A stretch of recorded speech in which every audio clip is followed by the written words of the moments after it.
when first thought, submit spirit before matter.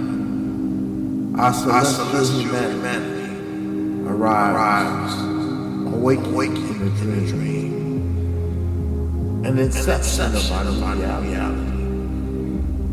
So we live, we love, and then there's music.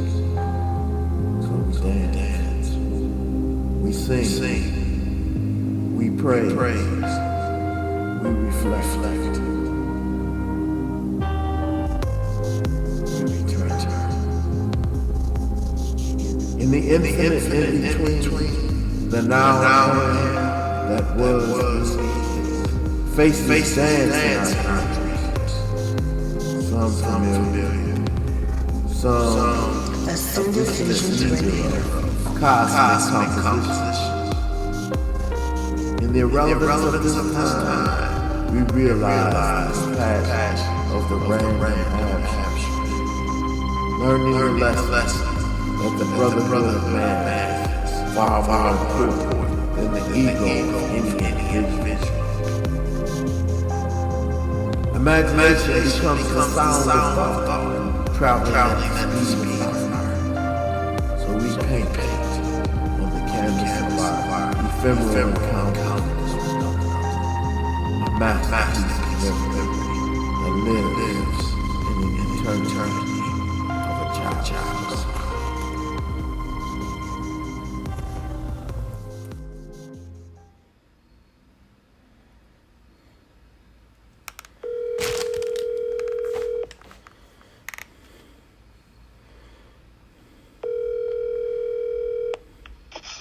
Hello. Hey, Ro. Hey, okay, I'm ready Okay.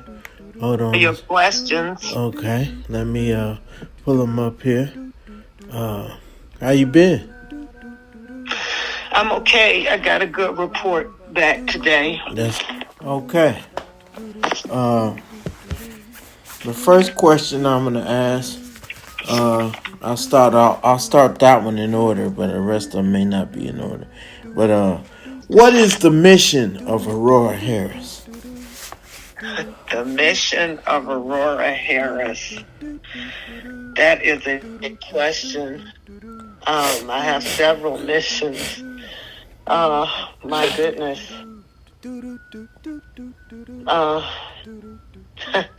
That's really difficult to answer.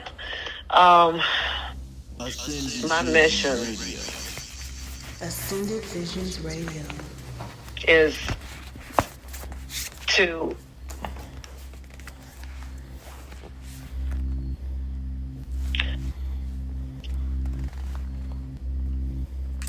help people to understand the aspects of dehumanization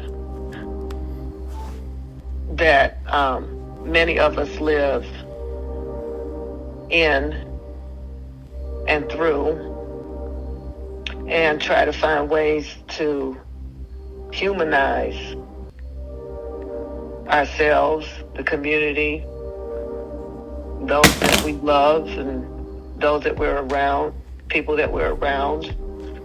And I say that I start from a dehumanization point of view because that's what I was facing from a child up until now.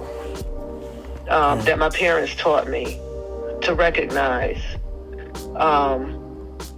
the systems that are of racism that have always been ongoing, and understand where your place is in it, just as a human being, and how to survive in it, and how to survive in this machine called life. When you are not in such a privileged situation, and some are, from a poetry point of view, my mission is poetry. When I worked in a corporate job and other jobs, I've been working different jobs since I was 8 years old. But when I was working in the corporate world, I lost the use of my hands because I had prayed for God to remove me out of a stressful situation. And the result of it was carpal tunnel in both of my hands. Very painful in both of my hands, all the way up to my neck in both arms. And in my eyes at that time, I had lost my money makers, my hands, because I was using them to type with, to write with, to eat with, to dress myself with, etc. And I asked God, what do you want me to do? What am I supposed to do? I've lost my job. I have no insurance. I have losing the place that I'm living in, etc., etc. And the Spirit said, be a poet. And I didn't have any other alternative but to step out on faith. I didn't understand it at the time where that came from. The Spirit inside of me said, be a poet. But then after that, within a month, I was dreaming all of the things I used to write. And when I had to move back home, I found a box that my mother kept in the closet of a lot of the writings that I did. And then I remembered when I was 7 years old, when I was in Tokyo, Japan, with my mother, my sister, my brother, going to the Philippines to recover from the racist brutality and attacks that we have been under here as a black family, a Filipinos. We're black and Filipino, African-American Filipino family. So we're experiencing racism as black people, racism as Asian people in the 60s, and physical attacks. My father was Muslim. I'm, growing up in a Muslim Catholic household, and, we were just under attack, fighting every day. I had to fight my way out of school, and all of that trauma, when we get to Japan to go back to our other home in the Philippines to recover from all of this. My mother taught me how to write Japanese haiku while we were in Japan, in Tokyo. And I wrote my first haiku in the Tokyo Hilton Hotel. And it was about social reactions to a white-skinned Filipino woman, my mother, with these brown children or dark children, and how people here in Detroit used to stare at us. And that, to me, having been returned back to the roots of what I started to write as, for expression, on the way to healing in another country. I remembered, and I said, okay, I told this God, I said, okay, what do I have to lose? And I stepped out on faith. And I said, if I become a poet and I do this will be my mission, to heal people and help people to understand the types of things that I'm living and we're all living, on the planet. So my mission with the poetry was to have the poems as snapshots of society. That's what they were. That's how I described them in the beginning. I was studying at Wayne State, and my minor was sociology. My major was biochemistry, but because I had to leave the country due to other reasons, and I came back, I had to turn my minor of sociology into my major. And I was studying Marx and Engels, and I was working at the time in corporate world at that time, and trying to wrap my head around how society was breaking down. And there was, the concept of Emile Durkheim called anomie. And anomie was this concept where society was breaking down and people were committing suicide. So from that theoretical standpoint, that's how I started writing my poems. From, how is society breaking down? How are the people committing suicide? Not just physical suicide, mental suicide, emotional suicide, monetary suicide. What are these different types of suicides? It's just like, there's different types of racism. So when we talk about racism, I talk about racisms, different types of racism that come, microaggressions, macroaggressions. These types of things were not in my vocabulary when I chose to go out, in 1992 and 1993, step out into the world as a poet. Those words were not even in my vocabulary. So my mission at the time was to document what was going on in society, how things were breaking down, and to write from a level that everyday people in society and life could understand my poem, but at the same time, academics and, folks like that, intellectuals, whatever, theorists, could understand where I was coming from.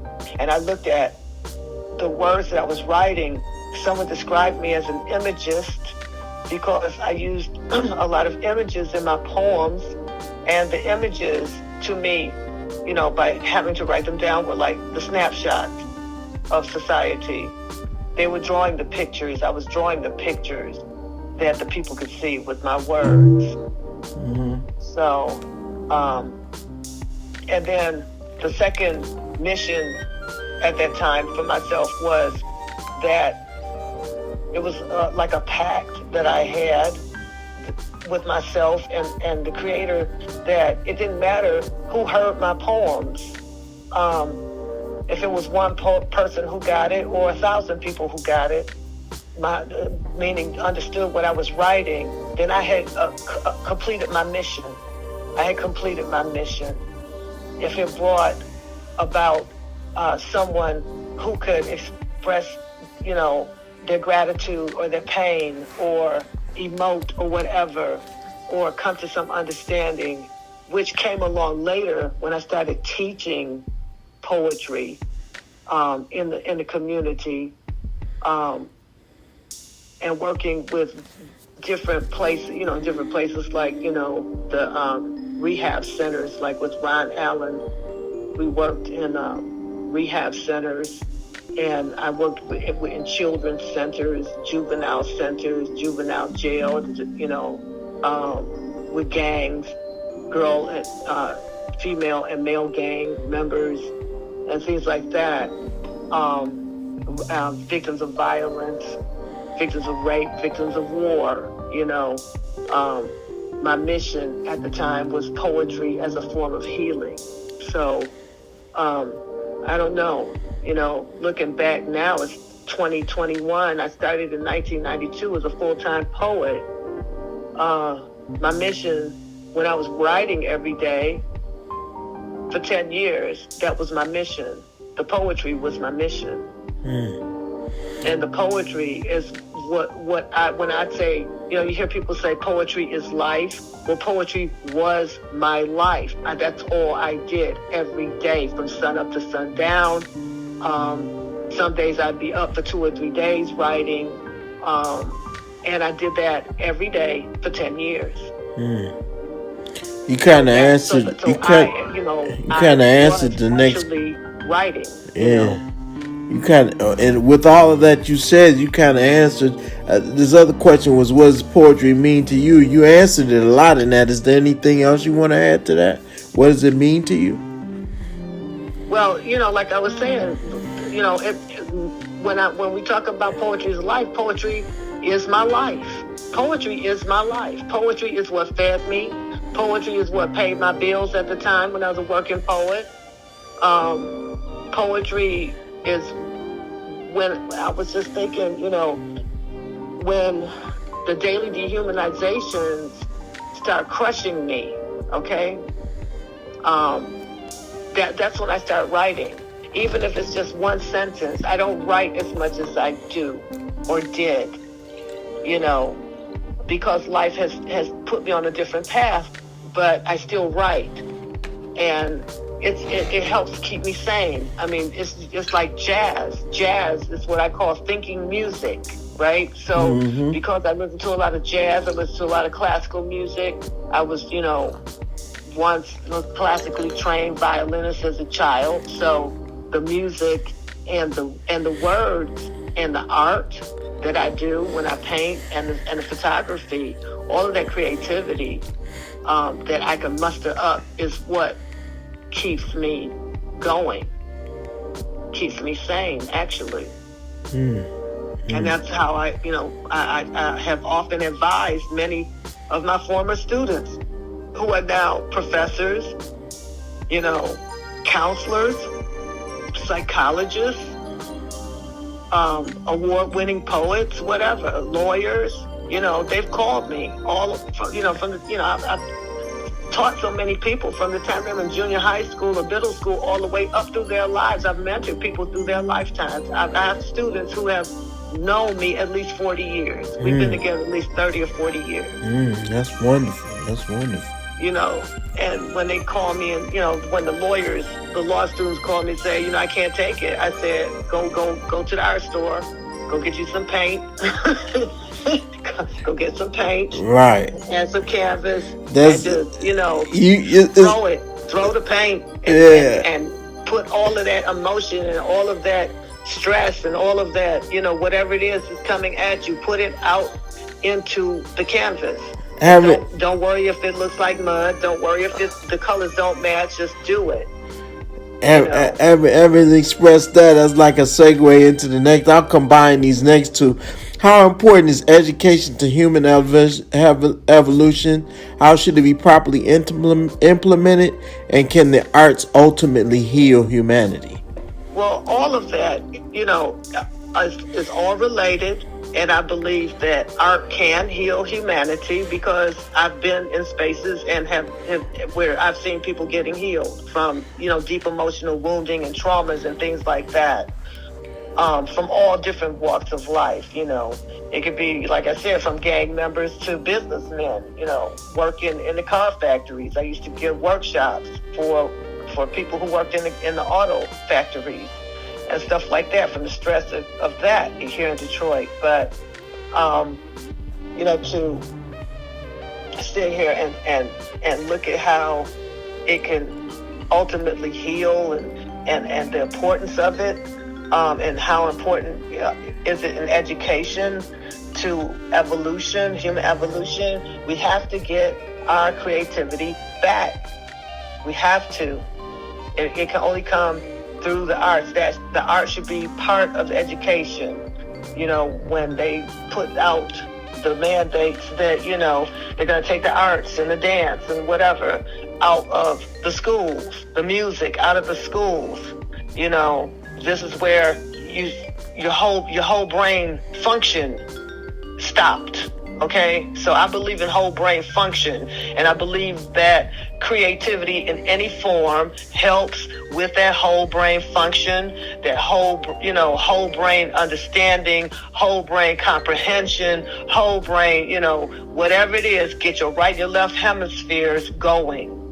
And not having, one side of your brain polarized into rote action and just following along and just doing whatever. You understand what I'm saying? You have to be able to think outside the box.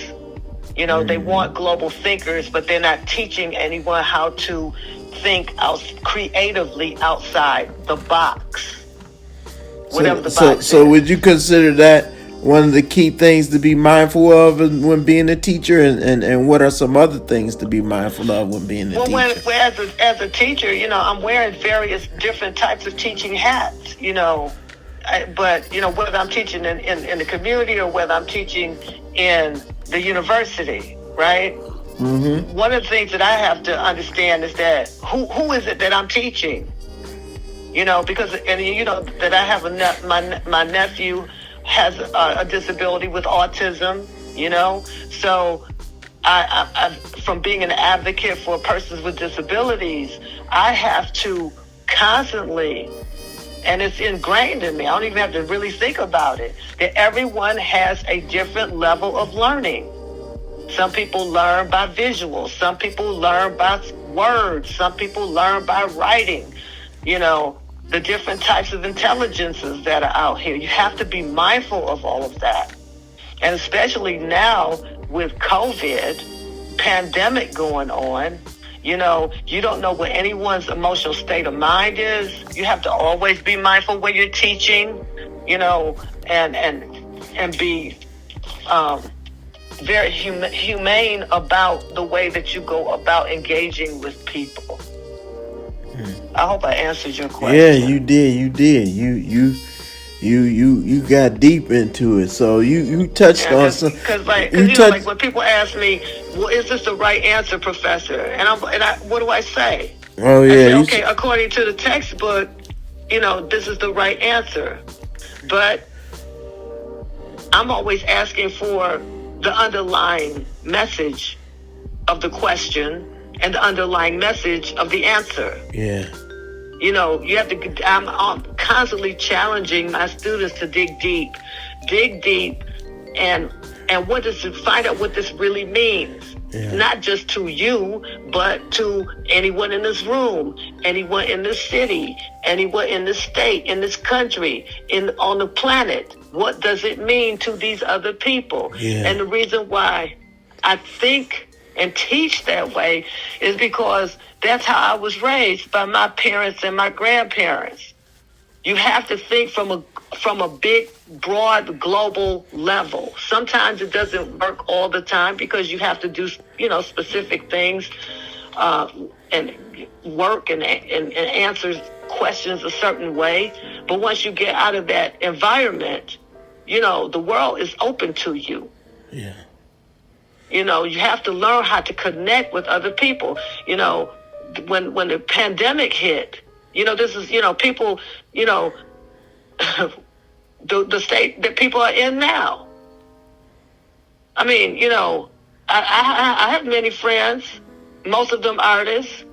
They didn't think anything about the pandemic. Right. And a lot of people who it's like welcome to my world. Right. It's like working two and three and four jobs. It's like, okay, now the rest of the world gets to be leveled down and brought down to a level or leveled up. Leveled up, right. Or where no one is functioning at whatever they thought was normal, right? Right. But for a lot of people, we have always been living inside of this abnormal reality that we have been placed in. And we have learned through generations how to survive in it, around it, through it, over it, under it. So when the pandemic hit, most of the people I knew was like, dang, we get to stay at home and sleep now. You know, we get to catch up on our rest. Yeah, it's like living inside a translucent, chaotic symbiosis. Right, you know, we get to sit down and finally read the books that we've been buying and never read before. Right. We get to finally, you know, like for me, you know, when the pandemic hit, I was at the university, you know, and it was during finals week, and we had to close the campus down.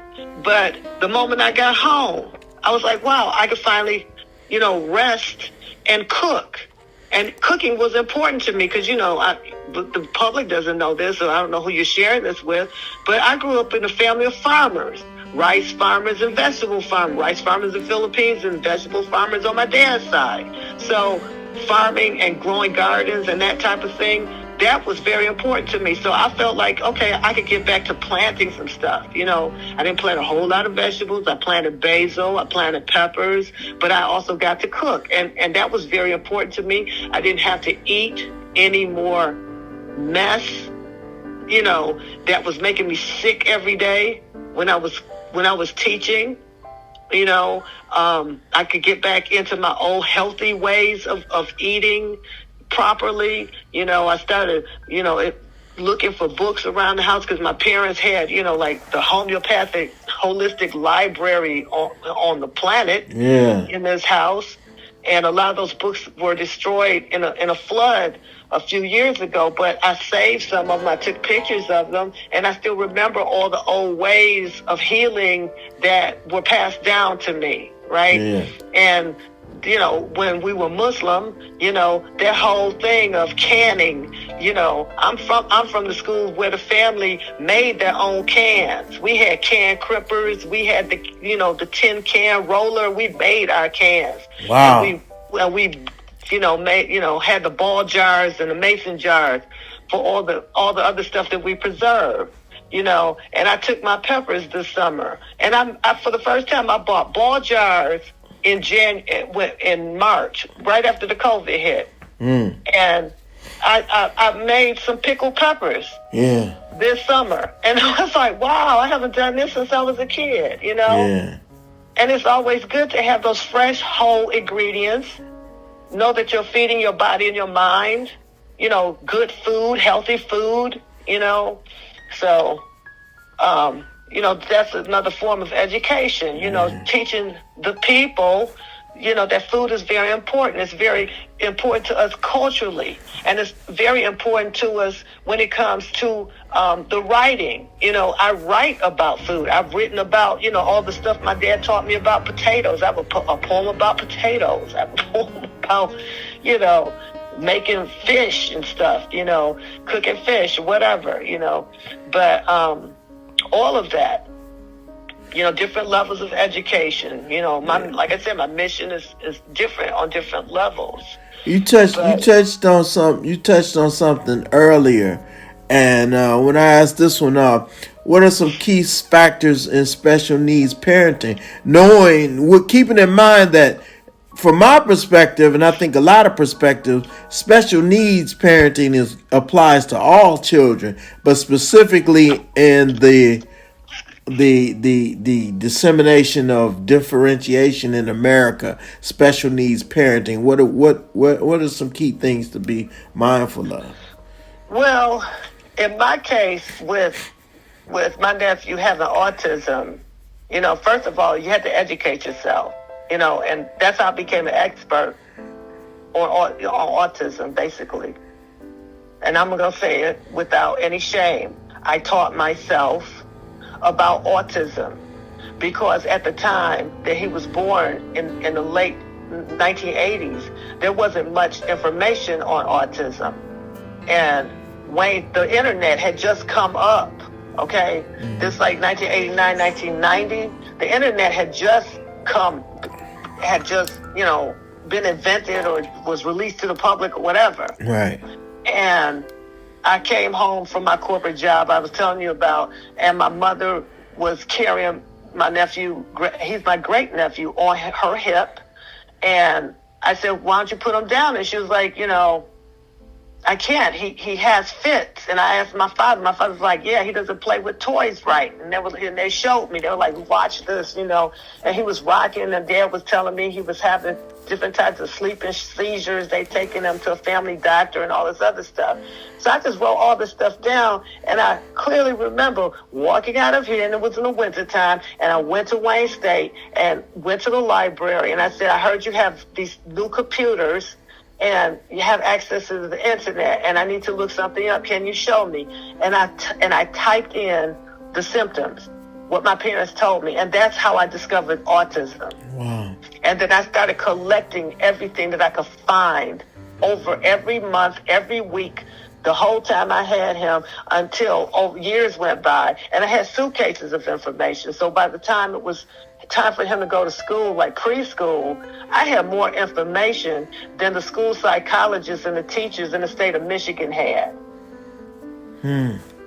Wow. Okay, so, and then I had to... So you could write a book on that on yourself, huh? Right. That's a good idea.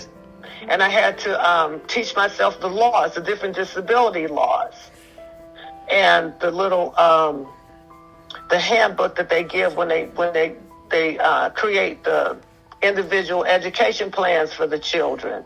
They have the parental guide that they hand out, and it's all in fine print, but it's all in legalese. So as part of my education, self-education, and becoming the advocate, right? And then discovering later, years and years later, Donald was in high school by that time, that the state had an agency that had training notebooks. So I ordered them, and then we made parent advisory committees. We had the first special education parent advisory committee, and the first special education PTA in Detroit. I'm a co-founder of that. But one thing I'm going to tell you, in terms of stress, it's very stressful. And I had to read up on care, what our parents who are taking care of the children with disabilities have self-care to do for themselves. well as the child care. Sleepless nights. Sleepless night. And autism is on the spectrum. You have Asperger and you have autism spectrum, where the behaviors can go from quiet to fits and violence and all this other stuff, and constantly running. And at that time, I wasn't working. I had to when I came out of, I was on my way out of corporate world when I took on Donald when he was 3. So 89, 91, 92. So yeah, right before I left my corporate job is when I took Donald on.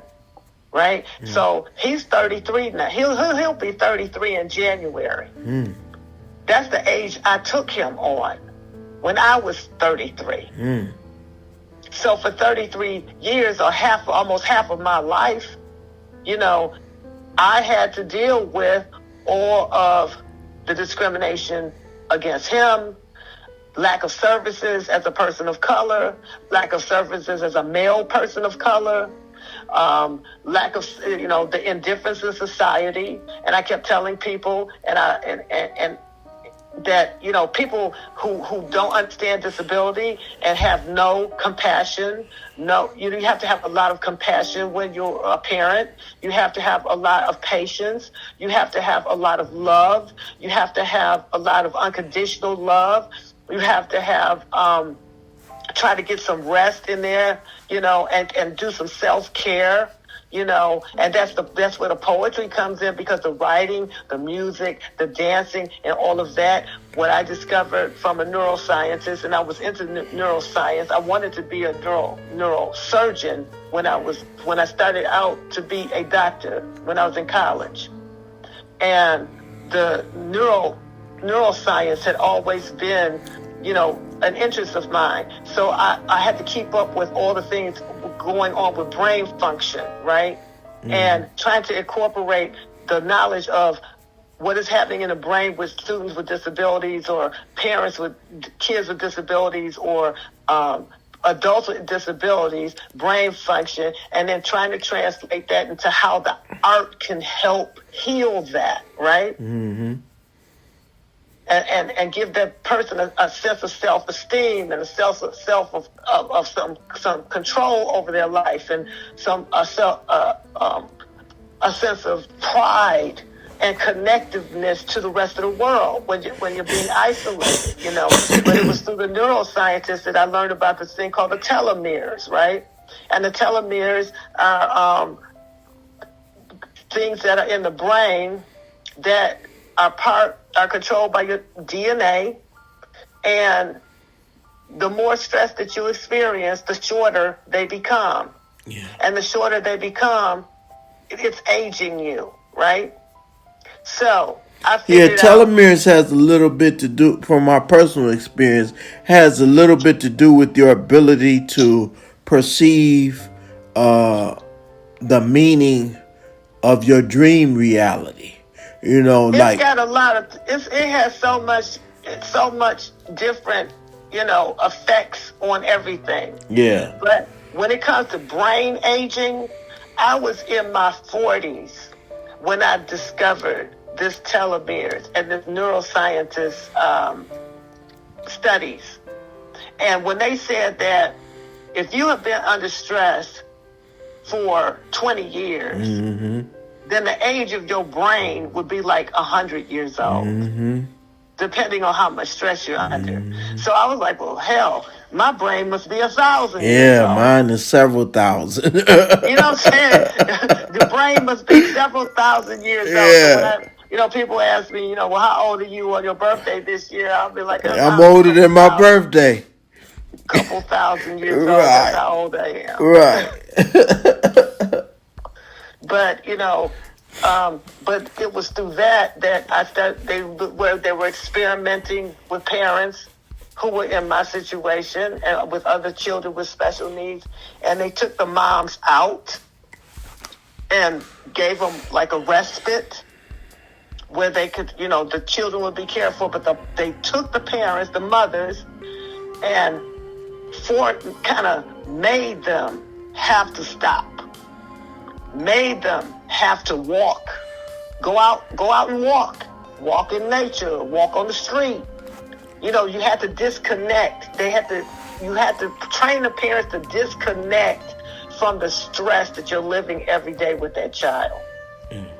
Even if it's take 20 minutes, go sit in your bathroom or take a bath, put a sign on the door, tell the family, this is my time, I'm in the bathtub. You take a bath, a healing bath with some Epsom salt or something, or you listen to music. You could listen to classical music for 15 minutes or 20 minutes. Listen to jazz for 15 or 20 minutes. Go see a play. Go do something creative. Go paint. Go write. Journal. That type of stuff. And when you are taking those little 15, 20-minute, half an hour breaks or whatever, 2 or 3 times a week, is helping to rebuild those telomeres. And you get to rest. And so what I discovered was that I have had insomnia all of my life. I've never, and I think I'm basically a night person. So, I was always up anyway, and then, just staying up writing for 2 and 3 days, or when I was working on my master's, I'd be up for 4 and 5 days writing constantly from sun up to sundown, nonstop, till my parents, I was telling someone, my mother used to treat me like I was in prison. She'd be out there banging on the door and bring me a tray of food and set it by the door. Here's your dinner, here's your tea, go to sleep, remind me to sleep, But it was like, this constant, I was always awake. And I could only sleep max maybe 3 hours or 4 hours a night. And this is, I'm over 60 now, right? So I've lived most of my life since I was in my 20s, mid-20s, on 3 or 4 hours of sleep. So I started doing other types of, trying other types of modalities to help me sleep, even if it was, cat napping through the day. You know what I mean? Yeah. Using sound treatments, different types of sound wave treatments to help calm my brain, or even just, being still, and I know you have a question here about the spoken word. Yeah, I was going to get into that. Yeah. What is the purpose of the spoken word? The purpose of the spoken word. And I'm going to take you back because I teach African and African American Studies, Introduction to African American Studies at the university. But even before that, right? Because I'm going to go spiritual, right? Okay, but I'm going to frame it within the culture. Okay. In West Africa, and this is how I explain rap and why spoken word is important in African American history in the United States and elsewhere. In West Africa, the Dogon people of Mali believe that the African concept of Nomo, which is Nommo, is the power of the spoken word. And it carries an energy that produces all life and influences everything from destiny to the naming of children, okay? And that the spoken word can invoke spiritual power. So with that, you go to the Bible or the holy books. In the Bible, it says, in the beginning was what? The Word. And the Word Right? was with God, and the Word was Okay? God. You're right. And the Word And became then, flesh. right. So the spoken word, to me, is the essence of all things that is seen and unseen, that could bring the unseen to the surface to be seen. Right? Mm-hmm. And so when people ask me about spoken word and slam competition and whatever, I could really see it in action. Even when you're reading poetry, you could just be reading poetry instead of just spitting poetry or rapping or whatever. Right. But you can see it manifest in the people that you're performing to or reading to or whatever, because the emotions are coming out in the people. I've written things where, I've cried because I've written the characters, right? Mm-hmm. The spoken word brings about change not only in the writer, but also in the audience and the listener. But you can see it, if I could get into the character or monologue or whatever, and I'm crying, then I could see it in the audience. The people are, the rate of breathing changes. The emotions start coming out. People start crying.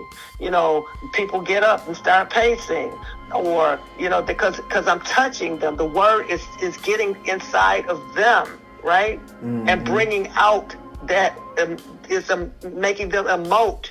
And then if it's a happy poem or a good poem or whatever, for people consider good or happy or whatever, then you can see it in the people. They're smiling, they're laughing. Sometimes they're standing up, they're rocking, they're moving, they're down with you, they're moving with your every word, that type of thing. So it does, it has a lot of power. It has a way to release all the emotional things that are bottled up, Mm-hmm. I mean, some people are raised in families where they can't even laugh out loud, and then they might hear a poem and they laugh and right. They feel comfortable laughing, right. You know what I'm saying? Right. Or crying for that matter. Right. And then the other thing, the purpose of spoken word and poetry, right, is to tell the truth. To tell the lived experience, to be an outlet for release of the deep emotions and the passion and the pain, to connect to individuals in the community and help to transform them. When I talk about community, I'm talking about global community. Right. Not just where you live, and from another level with the youth, and adults too. It's a form of self-expression that builds confidence. It builds self-esteem.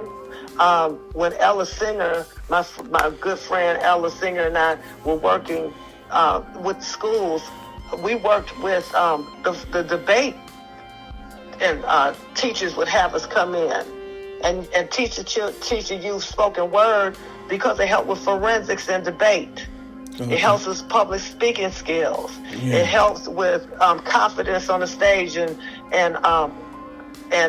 speaking in front of people in the public. It teaches coordination of thought and writing, to movement, to control of your breath and your breathing. It also leads to the coordination of all of that with choreography, the stage choreography. When I was running around the country teaching, spoken word, stage choreography, or even with the slam teams, when you're performing a 2-person or a 3-person or a 4-person choreographed poem, you have to. It teaches you rhythm. It teaches you how to be syncopated. It teaches you how to improvise. All of that, So the spoken word, as far as me writing it, performing it, teaching it, it has a lot of different purposes. That's what's up. Segueing from that one into this one, what is the significance with some specificity of examples, I guess, of jazz in the global theater? Well, the jazz, I mean, I'm going to go back to Congressman John Conyers, who made it a national, art form icon, okay, with H.R. 57, House Bill 57.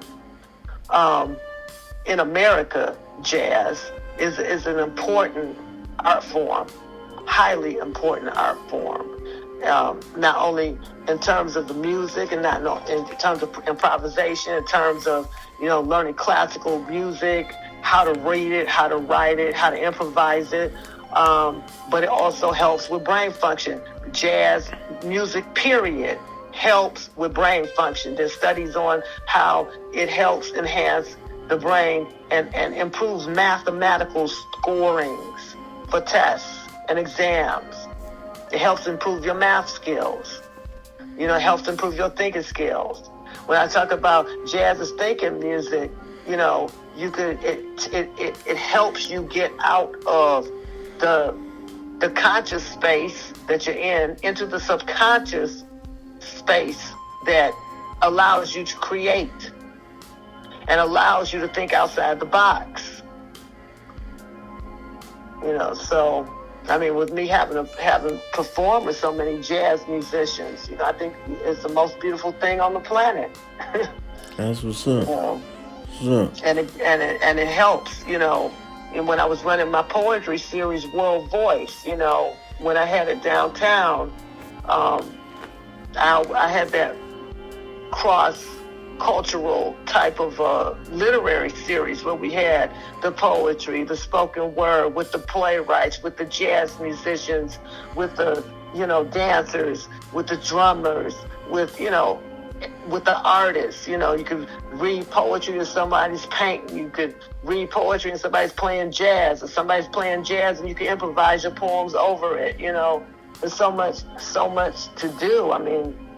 For me, jazz is a very, very big part of my life, along with the classical music. Yeah. So so having said that, it sounds like it's a spiritual thing. So how significant is spirituality to you, and how important is it to everyday life? How important is spirituality to what? To you, and how important is it to everyday life? It's important in my life. I pray and meditate every day. Sometimes once a day, sometimes 3 times a day, sometimes 4 times a day, sometimes throughout the day, because I do believe in a higher power. And like I said, my life with poetry, that was my mission. I have that pact with the Creator, that whatever I'm doing with that poetry and whatever I'm doing in life, I'm trying to sustain life here, not just my own, like we say, I'm saving lives and minds daily. Well, that's what poetry does. That's what jazz does. That's what art does. That's what photography does. That's what dance does. All forms of the arts. You're saving lives and minds daily. That's what's up. Let me ask you this. I kind of combine. I'll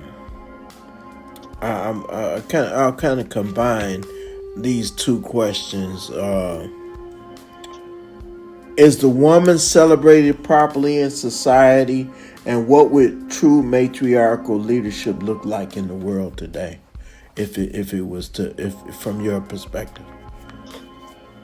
That's a big question. Yeah. The first question is no, women are not being, properly treated or regarded or whatever, in most places on the planet.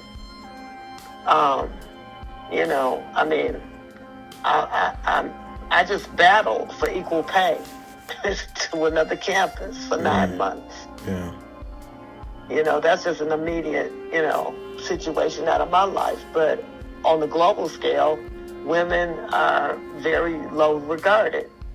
And as far as a matriarchal society looks like, I have one example. I know that they have existed on the planet, but there's a group now in Africa that is all female village,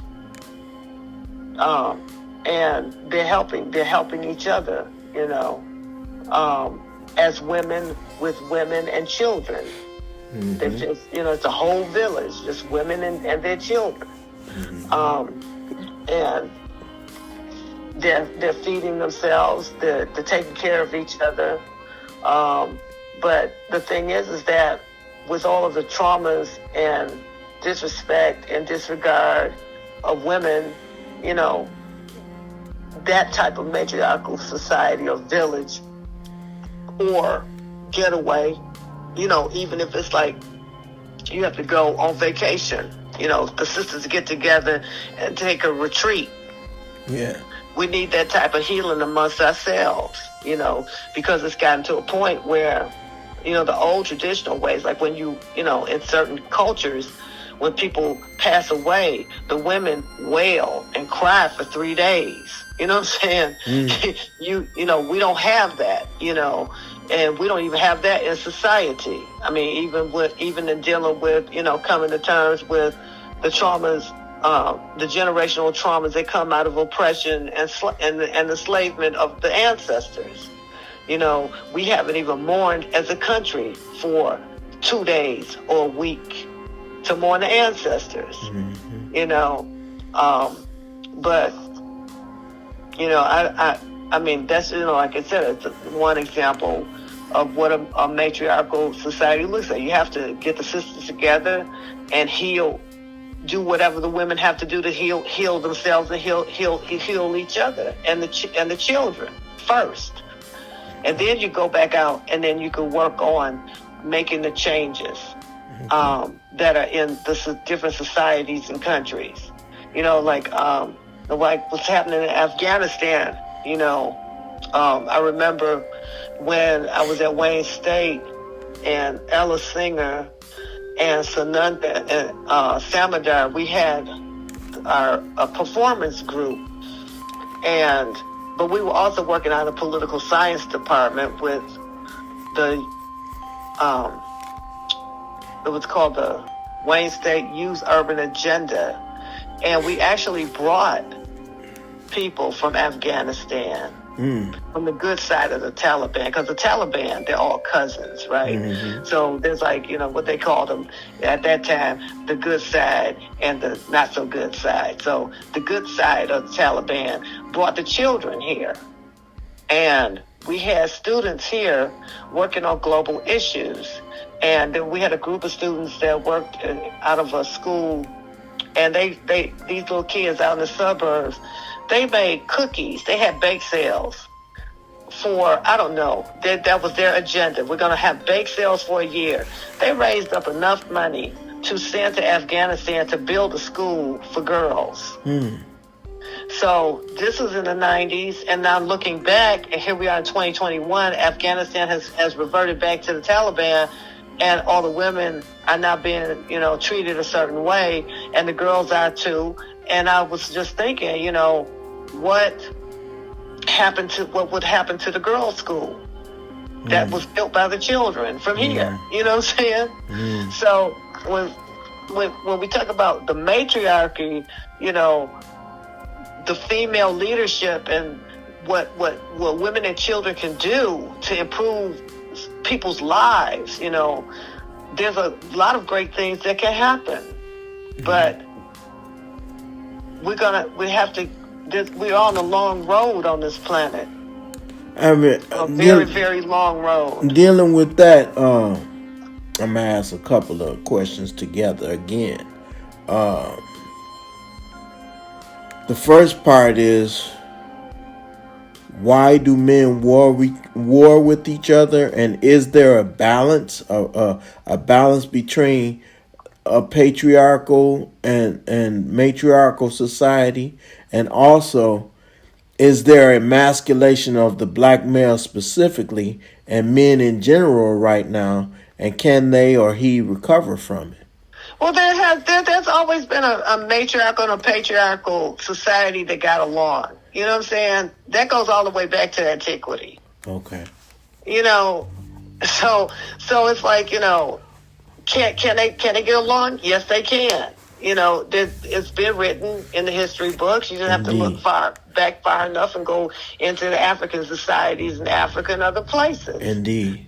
But the other thing is that, this emasculation of men, it happens just like, the devaluation of women. Right. But what I think, I don't know, it takes me to the question that you had about the ideal man. Yeah.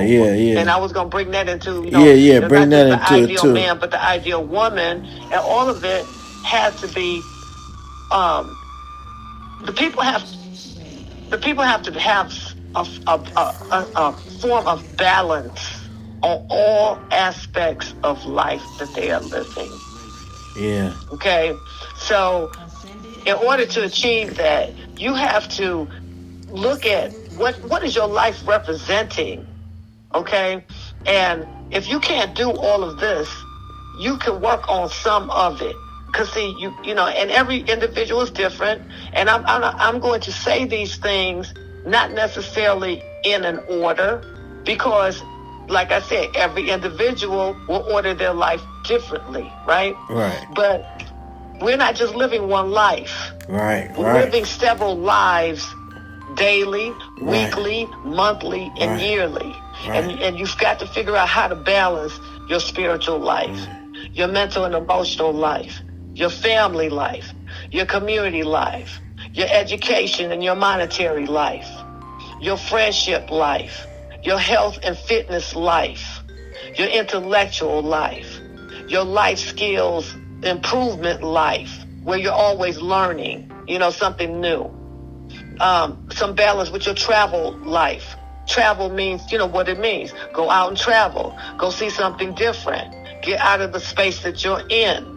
Whether it's, outside of your block, outside of your city, into another country, you have to have some kind of balance there. Your environmental life. Your environmental life is not the outside with the trees and the garden and grass. It's where you are. Your environment, it could be your room, your bedroom, your house, your job, your office, your schoolroom, and your love life. There's several, layers, different ways to love. You've got to figure out what those ways are and what those differences are in loving and what love is, and learn how to balance that. And then you got to balance your creative life, balance your rest and your reflection and your be still and peace life.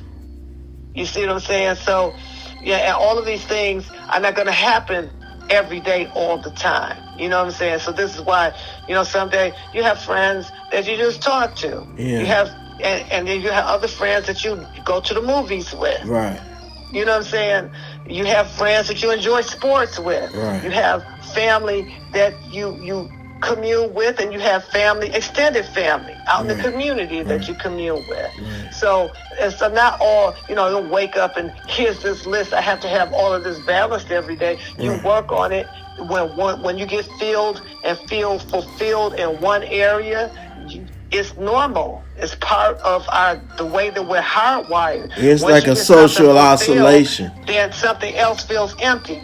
The moment that part still feels empty, then you start working on that to fill that up. Right. You see what I'm saying? Right. So it's just, trying to keep all these different areas in somewhat of a balanced form and working on that balance while you're being bombarded against all this hectic life, the adversity, the haters, the racists, the abusers in any form, and all that other stuff, But that's what I think would make ideal men or women. Okay. I don't even know what the ideal, really is. I think it's a relative. I think it's a relative perspective. I think it's a relative perspective. Yeah. So, having said all that, I appreciate your time, and what I want to ask you now is, can you bless us with a gift of your poetry? Oh my goodness. Yes, I can. Let me run downstairs because I'm upstairs in my room. Okay. And I don't know. We just had a thing for Ron Allen, and I read a piece for Ron. Hang on 1 second. Hold on 1 second. Let me find it. And if I can't find it, I'll read something else. Okay. Donald says hi. Hey, Donald, how you doing? This is probable law. He said, hey, what's going on? Not too much, just everything chilling. Oh, I know where the poems are. The poems are upstairs. I just did a poetry reading at Mama Shoe's place over in Highland Park. Oh, okay. For a fundraiser for my friend. Okay. And I just read a couple of pieces. Okay, now where is my book bag? Okay, here it is, on the bed, under the computer.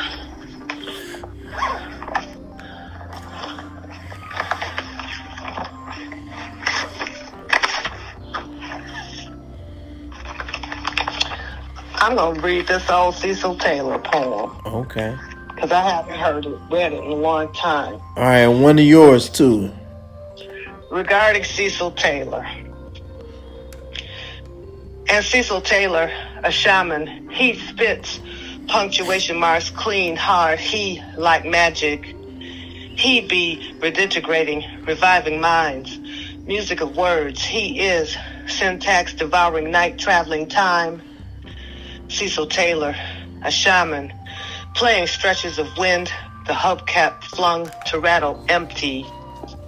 Cecil Taylor, a shaman, the illustrated cosmos, the transfixed sky, in vibrations from fingers barreling through tunnels of shadows. He plants topiaries of sound and blank traces of space. He hangs his shoulders like night over moonbeams. He works hungry tongues set on swallowing black ivory white heat of infinity, accents of delirium, the echoed cool pulse. Exploding, spreading, popping like fingers, holding bass neck beats, inhabiting instincts rising in throats of heads trying to keep bop time. Snatching something, smoothing hard-edged shouts of depraved desolation wandering woodward. Sudden hot funk of drum fire descendants dropping dew-down pipes of blue-black days. Night shifts, red-eyed motion fever. Perfect traces of hurricanes, perfect traces of blazing mornings, breaking line-changing sacks, trumpet wail, cracking skulls of desperation shaped like sapphires. The syllables of conjuring twilight ascends. The syllables of conjuring twilight descends. I be Black Panther women with horse's head, swallowing earth as ritual, swallowing planets as ritual, swallowing stars as ritual. I am beyond sky's limit. I am the elliptical lyric come alive to walk rice paper that wraps your mind. I am the black mojo eyes soaked in bourbon street voices. I am the vision, the loose smoke gone in, gone out, gone in. I'm umbilical coolness, the emotion of dissonant blood feeding self through a navel eye shaped with syncopated soundscaped hands. I'm the 19th house over soul black flesh that became a cascade of complexities in music, waterfalls of all. I'm fingering your mind. I'm sliding past you. I'm scatting a scale of 16th notes in you. I'm driving staccato rhythms into your heart. I balance breath, balance breath, balance breath. One note in a stanza. My name is Jazz. Thank you very much. You're welcome. Wow, I really enjoyed this interview. Yeah. I hope I was able to answer all your questions. Yeah, you did a bang-up job. It was awesome. And thank you. And I'll be in touch with you to let you know the evolution. Okay, I saw what you did with Diamond Dancer's thing, her story on YouTube. I saw that. Okay. And that was great. I really enjoyed what you're doing. All right. and I'll keep up the good work, and I'm going to continue to encourage you. Thank you. I appreciate that. Please be encouraged. I, Just do not stop I being am. creative. I am, especially coming from you. Especially coming from you, being the dynamic and profound educator that you are. I really appreciate that. Well, hey, it's all out of love. I love you like a brother. Yes, ma'am. Yes, ma'am. Likewise. I love you like my sister. All righty. All right. I'll talk to you later. All right. Peace. Peace. Bye-bye. All right.